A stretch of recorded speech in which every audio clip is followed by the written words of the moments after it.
কক্সবাজার সদর উপজেলা বাজারে ৮ মাস ধরে হামিদ আক্তার নামে এক বিধবার দোকানে তালা দিয়ে বন্ধ রাখার অভিযোগ উঠেছে। দীর্ঘদিন ধরে একমাত্র উপার্জনের মাধ্যম দোকানটি বন্ধ থাকায় মানবেতর জীবনযাপন করছেন অসহায় এই মহিলাটি। মূলত দোকানটি নতুনভাবে বরাদ্দ নিতে পায়তারা করছে একটি কোচক্রি মহল। অভিযোগ সূত্রে জানা যায়, উপজেলার বাজার সংলগ্ন মসজিদ মার্কেটের ৬ নং দোকানটি বিগত ২০০০ সালে শাহ মোহাম্মদ সিকান্দার হোসেনের নামে বরাদ্দ হয়। বরাদ্দের পর তিনি দীর্ঘদিন দোকানটিতে ফার্মেসি ব্যবসা করেন।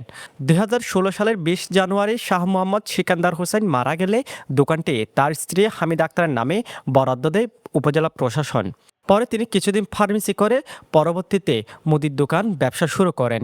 কিন্তু গেল বছর ৫ আগস্ট আওয়ামী লীগ সরকারের পতনের পর শুরু হয় বিধবা হামিদ আক্তারের দোকান নিয়ে গভীর ষড়যন্ত্র। ওই দোকানটা অনেকদিন করছিল। উনি 2011 সালে স্ট্রোক হয়েছিল এবং 2016 সালে উনি 16 সালে জানুয়ারিতে মারা গেছে। এরপরে দোকানটা আমরা ও ফার্মেসি করতো।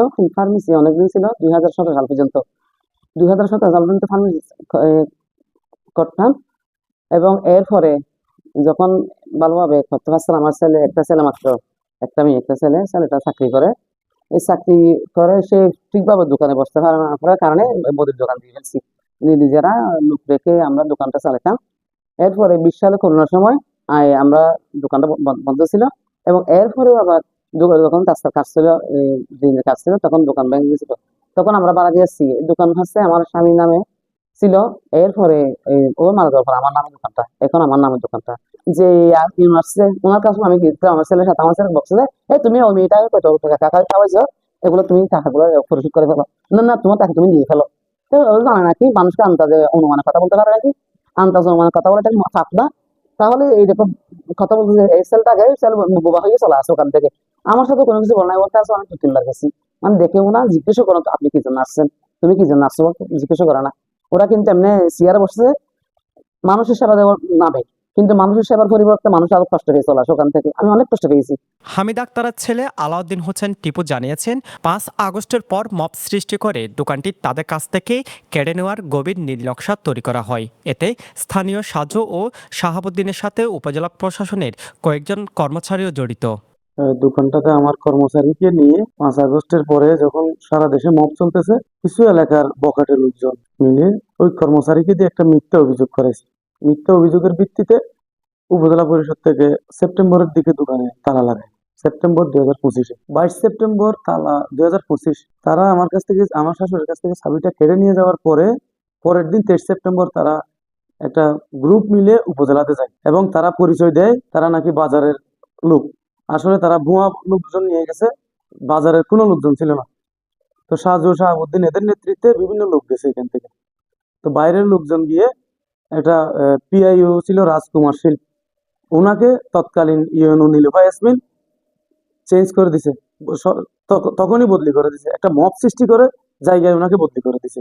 একটা দেশে যদি এভাবে অন্যায় চলে, উনি একজন বিসিএস ক্যাডার, উনি আশেপাশের লোকজন নিয়ে ঘুরতে হচ্ছে সমস্ত টুকাই, এই সমস্ত লোকজন ওনার বিভিন্ন অভিযানের মধ্যে দেখবেন উনি এই সমস্ত টুকায় আশেপাশে বিভিন্ন দালাল চক্র নিয়ে উনি সবসময় থাকতো।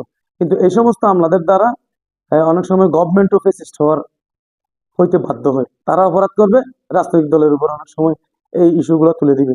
আমরা আমাদের দোকানটা ফেরত চাই এবং আমাদের যে ক্ষতিপূরণটা চাই।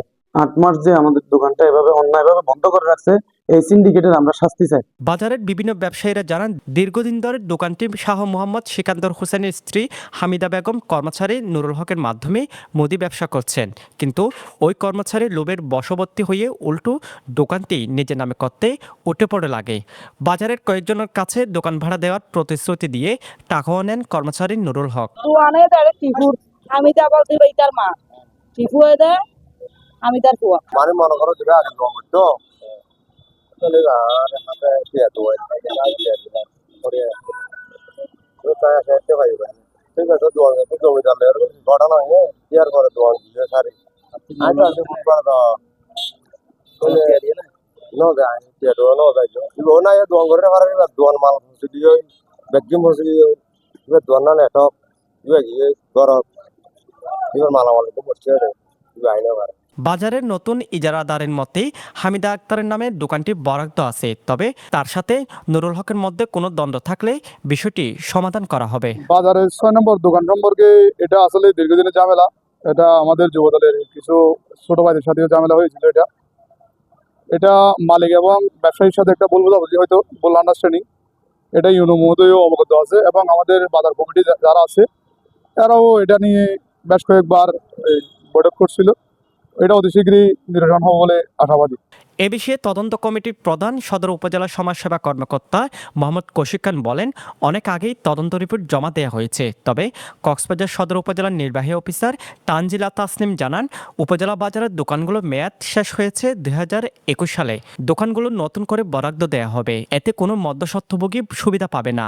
এছাড়া হামিদ আক্তারের দোকানে তালা কে দিয়েছে তা অতীতের ইউনি জানবে। মূলত মসজিদ মার্কেটের দোকানগুলো সড়ক বিভাগের জমির উপর নির্মিত।